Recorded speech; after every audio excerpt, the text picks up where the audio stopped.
7:34 right now, and Pix 11 is your local election headquarters. And early voting underway now for next week's Democratic primary. The race for Congressional District 16, which covers Westchester and parts of the Bronx, took center stage last night right here on Pix 11. There has been much research on the impact of slavery, Jim Crow, lynching, mass incarceration, police brutality, underfunded schools, and the impact on the black community. He doesn't know that because he's never taken an anti-racist approach or has never done any work to deal with structural racism in Westchester County. That's why blacks and Latinos continue to be left behind under his administration. We've done a lot to deal with the problems of racial inequality. We've joined an organization called GARE, which is implementing department by department systemic efforts to try to undo racism. I have been the most progressive county executive in this state in dealing with these issues. He blithely says how I haven't done anything. He has been good at talk, but not good at action. So here are the poll numbers, okay? They show incumbent Jamaal Bowman trailing Westchester County Executive George Latimer, and it looks like it'll all come down to that number on the right, the undecided voters. Political analyst J.C. Polanco watched the debate with us last night. He's back again with us this morning to weigh in on whether or not the candidates won over any of those voters in their final debate. Good to see you again, J.C. So good to see you. So let's go through it, right? Because you look at that undecided, that's where they're zeroing in on, right? Because they want to pull that over to their area. A lot of money being spent on this race, the most expensive congressional race in the country right now. You watch the debate. Who won? I think you know, it was an amazing debate. Both brought their A game. You and Henry did a phenomenal job keeping them to answer the questions, which is a very hard thing to do. But I think that Latimer pulled it off last night only because the allegations that were being made against him, the racist allegations that were being made against him, it seemed a little desperate and a little too much too late for Congressman Bowman's campaign. But I'll tell you this, it was the first time I've seen both of them bring their A game to a debate, focusing on the issues, answering the questions, and trying their best to lay out their plan for the future. One thing is for sure, I think all of you viewers would agree, Congressman Bowman went in there, he knew that the only chance he has to win next week is by pulling out his base. And that's what he did last night. He said, I recognize I have a far left, very progressive socialist base in my party. If I have any shot in the universe to pull this off next week, I need to get them out. But when you look at that district as a whole, that's not a large percentage of it. It's not. And you know, when you consider Congressman Bowman's positions on issues, you would think he's running for city council in Astoria, maybe a part of the Bronx. But when you talk about, you know, over $1 trillion in reparations, when you talk about, you know, the endorsements of the Democratic Socialists of America, those things don't bode well in a district as diverse as this one, Dan.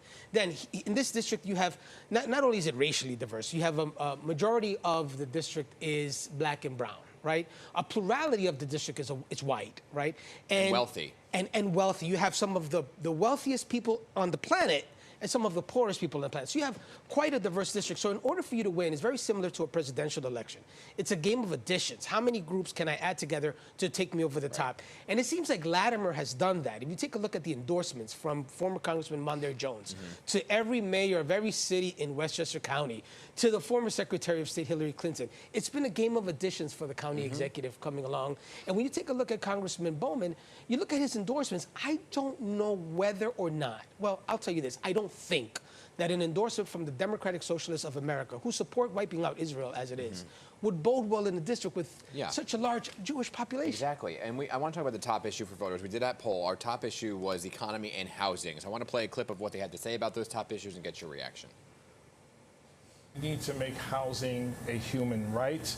There's a bill, Housing for All Act, the Housing for All Act, that seeks to invest $1 trillion in affordable housing over the next 10 years. He hasn't built one stick of affordable housing. We've developed and opened the key for 2,500 units of affordable housing, 3 times the amount that my predecessor has. We have 4,000 units in the pipeline, and they're in the urban areas and in the suburban areas of this district.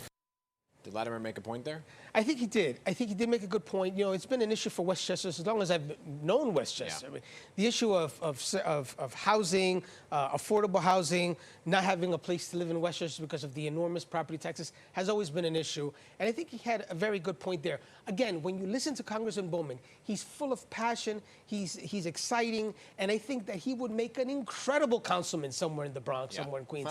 But when you, come on, take a look at that district. You look at that Tarrytown, you're looking at Larchmont, Mamaroneck, Harrison. You look at some of these places in Westchester County, and I don't think the message that you heard there about bringing more affordable housing to those communities is something that those constituents want to hear. Here's something we did see last night. They both came around to supporting President Biden, more outspoken than they typically have been in previous debates and along the campaign trail. Why do you think that is? I think it's important in the Democratic primary to show that you're supporting. But even Bowman. Yeah, and you know what's interesting about Congressman Bowman is that when the President Biden needed his support for that $1 trillion infrastructure bill, didn't get the support from Congressman Bowman. Again, I think this campaign of Congressman Bowman has to take a look at where they went wrong and see the fatal mistakes they made. I think that was a mistake, not supporting President Biden's $1 trillion infrastructure plan. I also think coming out right after the terrorist attacks on Israel, calling Israel an apartheid state,